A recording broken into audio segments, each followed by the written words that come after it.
Amigos míos, les tengo una noticia de última hora que realmente me parece bastante triste, y es que lamento informarles que Oner, el jungla de la escuadra de T1, ya no formará más parte del equipo, y esto es a raíz de que fue arrestado por la policía de Corea. Todo esto bajo los cargos de ser tan extremadamente sexy. Por Dios, ¿lo han visto sin playera? ¡No tiene sentido! La todopoderosa escuadra de T1 se enfrentó a la escuadra de los Bros y lamentablemente esto se tuvo que hacer sin la participación de Oner, ya que actualmente se encuentra con problemas de salud. Desde ahora les digo que no se preocupen, porque en el comunicado que nos compartió T1 nos dijeron que Oner no está grave ni nada por el estilo, simplemente tiene unos problemas de salud, por lo cual se tuvo que ausentar en este enfrentamiento, pero esperan que vuelva para el siguiente. Así que en esta ocasión, en el enfrentamiento de T1 en contra de los Bros, tuvimos a Woo en la jungla, el cual es el actual jungla del equipo de T1 en Academy, y sinceramente dio un desempeño bastante interesante, a decir verdad. Así que en este video vamos a hablar y a revivir lo que sucedió en el enfrentamiento de la escuadra de T1 en contra de la escuadra de los Bros, ya que esta serie fue simplemente sensacional. Y es que a pesar de que sí, lo más normal es que T1 le gane a los Bros, la realidad es que todo lo que se vivió en esta serie fue simplemente increíble, fue épico, fue espectacular. Y es que tuvimos a un Faker jugando en su prime, tuvimos a un KERIA jugando en su prime, tuvimos a un Zeus jugando desnudo, fue simplemente brutal. Esto es League of Legends Champagne, esta es la maldita dinastía. Así que prepárate para disfrutar del mejor League of Legends del mundo, no sin antes recordarte que me dejes un pulgar arriba y un comentario si es que te gusta este tipo de contenido. Una vez dicho todo esto, ahora sí, comencemos.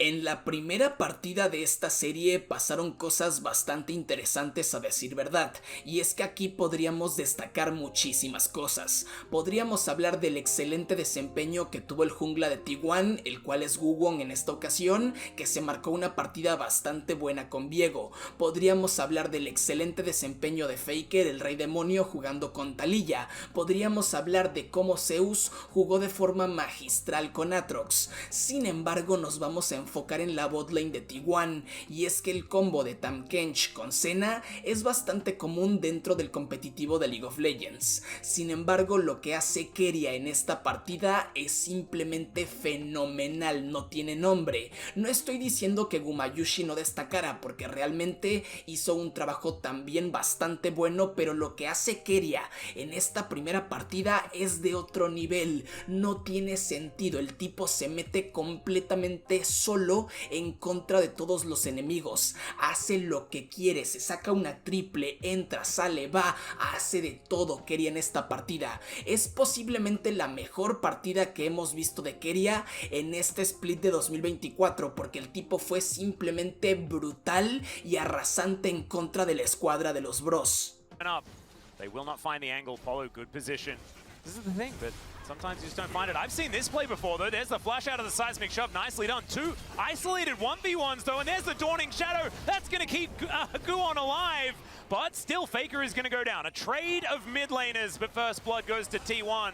As Gideon gonna get in there. He has snared himself, though. Crescent Guard comes down. That should mitigate a lot. Empress Divide does absolutely nothing, and there's the Devour to save Guon. And now he dives back in. The Dragon gets angry, but it does not matter at all. T1 are destroying them, and Guon popping off in this fight. He finds the resets. And, oh dear. Oh man, everything that could go wrong for Bro there. You'll get the resets, the immunity frames, and then just keep on going. The confidence to go back in there was great, and T1, the game felt, I think Polu's just dead. Well, he's going to twist it advance, and then KERIA is going to get the kill. We got a battle here on the top side of the map. Gideon, can you make your way in? As he doesn't. Gets knocked up there. Oh, now he's going to try and turn it, but KERIA is going to turn up as well. Looking for the opportunity. Guon turns up in the nick of time as well. They do get their prize, but they'll have to sacrifice 2 for it. And KERIA is starting to get more and more fed. No, okay, let's get the replay. So, I mean, I really just love the fact, so we see the ult get flashed away from. They focus damage onto the Viego, but then the shield, when he comes out, means they're not able to finish him off. He gets the reset from the passive, and the Smolder does not have the damage to finish him off. Just beautifully played. The gobble into the W, really fantastic. And then this happened. It did, didn't it? Look at the little kitty cat this way, not even helping out. As Polo just aggressively positioned, will be taken down. I'm not sure at what point exactly it happened, but there's some point in the game where Bro regretted, well, giving ult to KERIA. Morgan has joined that. Yeah, no longer is Morgan unblemished. No. Which is about 100 away from where you're going to hope for it to be. Yeah. He's making decent progress. Oh. Yeah. As Guon, Gideon, sorry, is just going to get caught out of position here. Crescent Guard is going to help him out there as Emperor's Divide is decent, but not really doing too much because Gumayushi's just keeping them all alive forever. They can't even make a mistake. You know, that was a hilarious flank from Faker that nearly backfired, but then Tahm Kench existed. And I honestly think, like, we talk about the center, and I know we've said, well, it's also about enabling the Tahm Kench. But man, this Tahm Kench has been so frustrating. Yeah, Tahm Kench enables Guon to be hyper-aggressive, as now Gideon has found Zeus, but KERIA has found both of them! And he's just walking. Look at how menacing he is. Doesn't have Devour up and available, but he also cannot die no matter what they do. And there goes the tree. Polo going to be taken down here. Gideon in trouble as Morgan. He thought he had the safety of an inner turret. He does not. KERIA does not care about that damage at all. They will be able to take this one at 17 minutes. And maybe they'll think twice next time they leave center open. You know. Yeah. This is quite a gold lead, though. It is. Oh, they're making a play. All right, looking for it. Zeus has been attacked here. Morgan is losing out on the battle, but he has buddies that are turning up. Polo's there, Envy's there. Everyone is on their way, and I think everyone might be necessary as Zeus is just trying to take matters in his own hands. He picks up one. Is it going to be more? Oh my, I was getting World's flashbacks there, ladies and gentlemen. He goes 1 for 1, though, in the 1 versus 5, and they get themselves Chemtech Soul. As T1 just walk on over towards this Baron. Another teleport going to be used, this time from Morgan, who does need to run all the way around if he wants to get in here. Gideon on top of Gumayushi right now, but the snare does come through. KERIA gets over the wall. The dragon gets mad, and KERIA almost in execute range. Oh, the seismic shove! Oh, the is so good, and he just eats the dragon, and now he's not gonna die. It's a triple kill for this guy's Tahm Kench, and then he gets back in there to tank up the Baron. Oh, we are gonna get a replay. Yep, here's KERIA's perspective. Is just going in. 나 괜찮아, 나 안 죽어. I'm good, I'm not dying. That's what he just said. I'm fine. That was the point where I was like, he's probably dead. But no. 펜타. Penta, he wanted the Penta! 미안. 죄송합니다. And then Guon's saying sorry. I want to see if KERIA will end up eating Envy again. Because it's not that easy to stack up your passive. Against the champions that have to stack it up on the Smolder. Okay, KERIA is diving in to 4 people. Will he take a damage? The answer is kind of no. Right now, Seismic Shove does come back. The Weaver's Wall brings Faker in there. Look at KERIA's health bar. It's full again.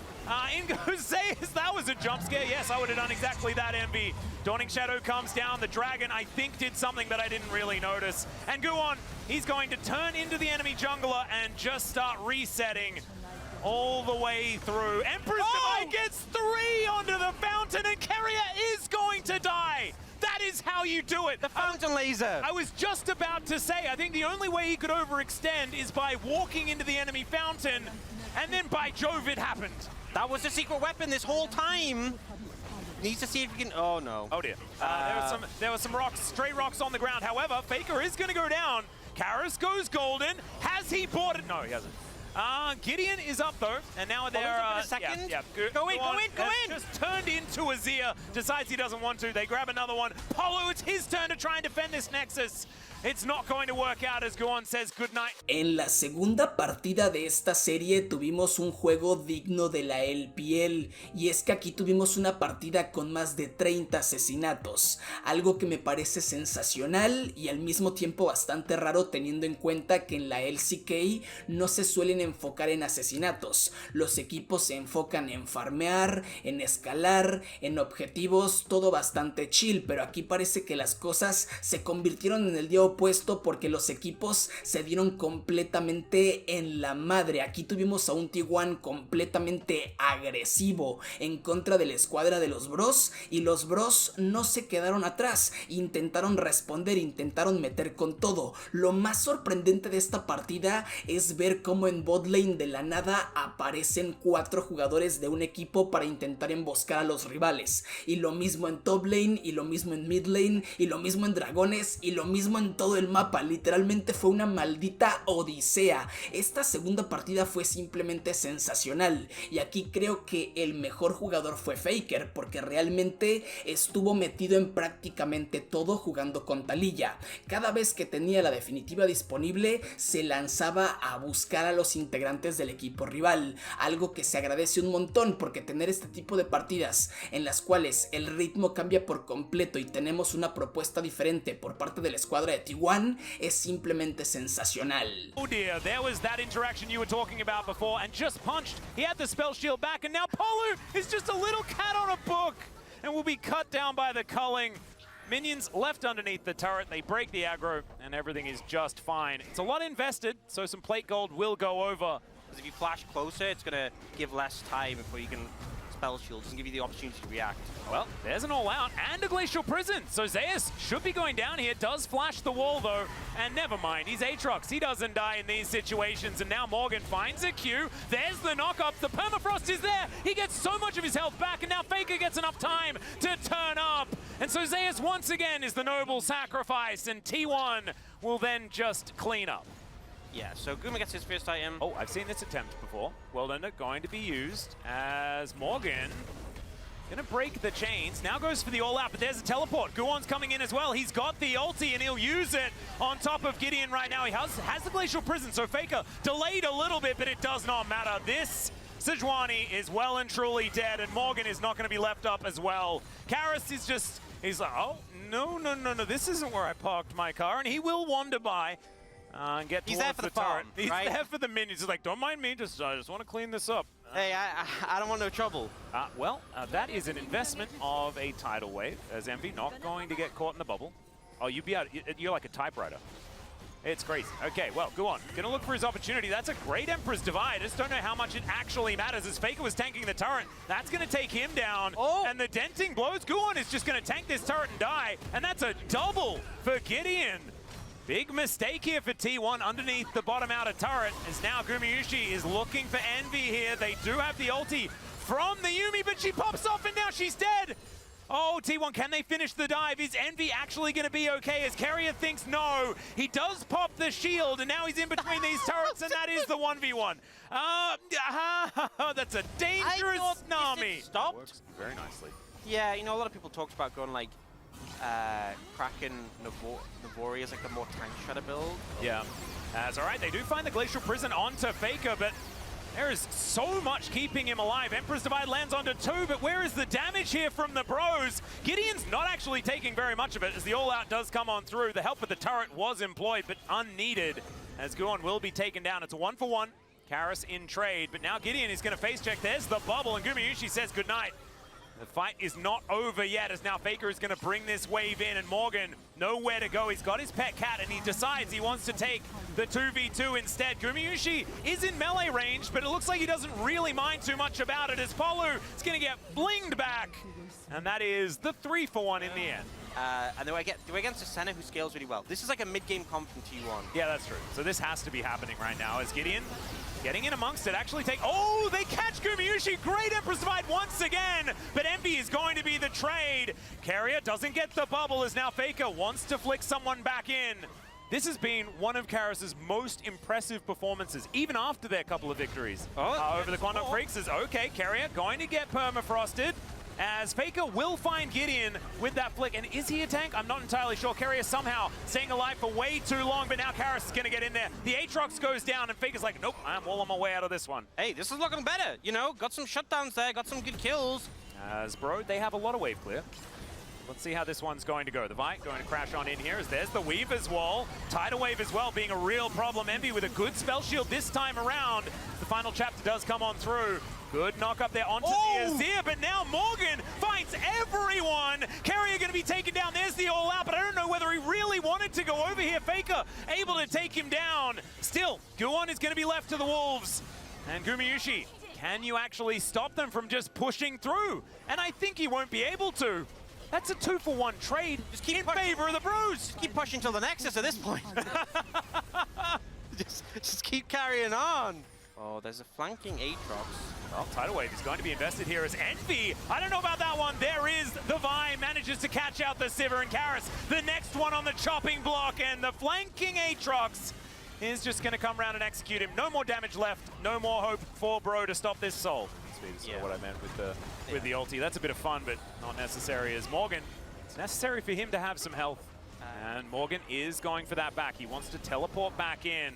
The Elder has been started. T1 moving over towards his control ward, so they know that this flank exists. There's the Weaver's Wall as Zeus. He's on the wrong side of it for now. The Tidal Wave does come on in as he's looking for the Qs, and now he dives in on top of them. The Sivir does take down Guon to start this fight off, but I have a feeling that's the end of the good news. There goes Envy. It's a double for Zeus. Make it a triple, as T1 will just wipe the floor with Bro. They'll take themselves an Elder, and this may just be the end of the game. Honestly, with a 10k gold deficit, down soul as well, and with the flank that T1 set up, Bro actually did a pretty decent job of fighting that, but the gold lead, the soul lead, the everything is just too much. You know, they tried, they held on for a little bit, but T1 did their homework in this game. They got the gold lead, and that was just basically signing their name on it. Job's done, and they should just be able to take this 2-0. Yeah, really beautifully done. Great execution on a mid-game composition as well. There were a couple of whoopsies that they did, but I think you do need to keep up the aggression with a comp like this. We've seen some of these Lucian compositions not quite work out, and Gumayusi KERIA making it look pretty smooth as they will take down the Nexus. A 2-0 for T1, reclaiming that first place. Y así es como termina esta serie, en la cual la escuadra de T1 terminó destrozando en un 2-0 a la escuadra de los Bros. Facilito y pa' tu casa. Sinceramente esta serie me pareció fenomenal. Fue un enfrentamiento que disfruté de principio a fin. Y es que a pesar de que sí, es bastante predecible que T1 le termine ganando con facilidad a los Bros, la realidad es que esta serie fue extremadamente buena, ya que tuvimos un enfrentamiento en el cual nos salimos un poco del esquema de lo que normalmente se ve dentro de la LCK. No tuvimos un enfrentamiento pasivo y tranquilo en el cual solo hay peleas por equipos durante los objetivos. Tuvimos un enfrentamiento en el cual ambos equipos se estaban dando con absolutamente todo, y donde específicamente T1 estaba completamente desatado, desplegando habilidades mecánicas, algo que me encanta contemplar por parte del equipo de la dinastía. Ahora, hablando un poco del desempeño de Guwon, el cual es el jungla suplente de T1, la verdad solo tengo cosas positivas que decir. El tipo en la primera partida hace una partida genial con Viego, y en la segunda también se desenvuelve bastante bien con Vi, simplemente sensacional. De igual manera estoy esperando con ansias que Oner se recupere, porque lo necesitamos para el enfrentamiento de la siguiente semana. Y es que en la semana número 7 la escuadra de T1 se va a enfrentar en contra de la escuadra de Genji, y ahí es donde realmente vamos a ver el nivel supremo de la LCK. Sin nada más que decir, espero que este video les haya gustado. De ser así, los invito a que me dejen un pulgar arriba y un comentario, ya que con eso el algoritmo de YouTube nos trata bastante bonito. Y es más, si llegaste hasta este punto del video, comenta lámpara. ¿Por qué lámpara? No sé, pero tú comenta lámpara. Como siempre, muchas gracias a los miembros del canal. Muchísimas gracias por seguir apoyando económicamente este contenido. De verdad que ustedes me ayudan un montón para poder seguir echando hacia adelante este canal, y recuerda que puedes compartir este video con todos tus amigos. Suscríbete si es primera vez que ves uno de mis videos. Yo soy MBJ, aguante la Tijuaneta, aguante la dinastía y nos vemos en la próxima. Adiós.